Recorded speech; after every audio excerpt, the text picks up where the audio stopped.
Hello everyone, and welcome to this section on pandas. In this lecture, we're going to give you a brief introduction on what is pandas.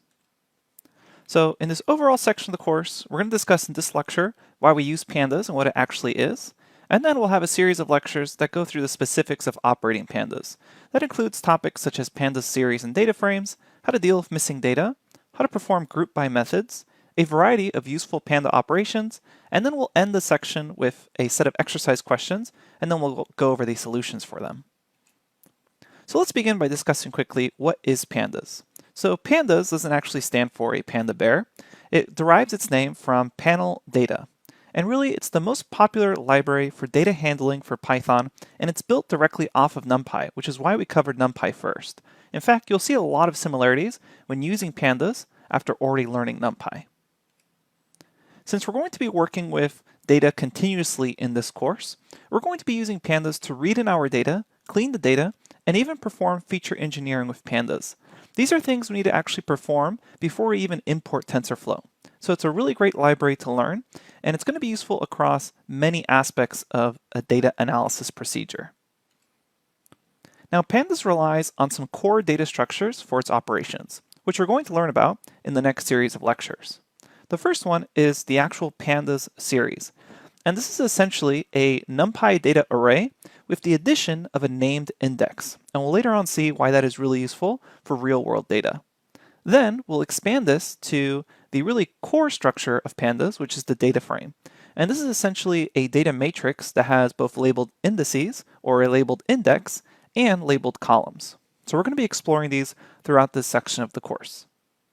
Now, if you're interested in topics such as TensorFlow for deep learning, then you've probably already encountered pandas to some degree. So the question arises, what if you already know some pandas? Are you ready to continue on to the next section of the course? What I would encourage you to do is check out the exercise at the end of the section, test your abilities, and then feel free to browse through various pandas topic lectures to review anything you may have forgotten or need to brush up on.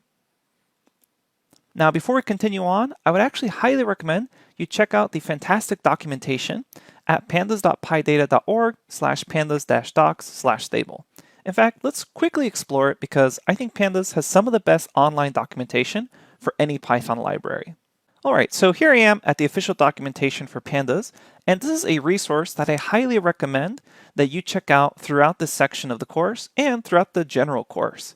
In fact, there's a really great getting started section here that you can click on, and it has this really nice 10-minute guide to pandas. Keep in mind we will be going over a lot of this, but this is a really nice guide in case you maybe forgot how to deal with missing data. You can just click on it here and quickly review how to deal with it. And keep in mind there's even more in-depth section, and you can just click here missing data section and then get a really in-depth view of how to work with a particular topic, in this case missing data. And you can see here just based off the scrolling that the online documentation is very in-depth. And there's a lot of useful things on the user guide. Things like input-output tools, dealing with more complex topics like reshaping and pivot tables, multi-indices, and even things like visualization. Now again, we're going to be covering a lot of this throughout this section of the course and later on in the course. But I would encourage you to really check out the online documentation whenever you have a random question of how would you do X or Y in pandas, or is pandas capable of dealing with X or Y data? Okay, so that's it for now. Let's go ahead and get started by learning about Pandas series in the next lecture. I'll see you there.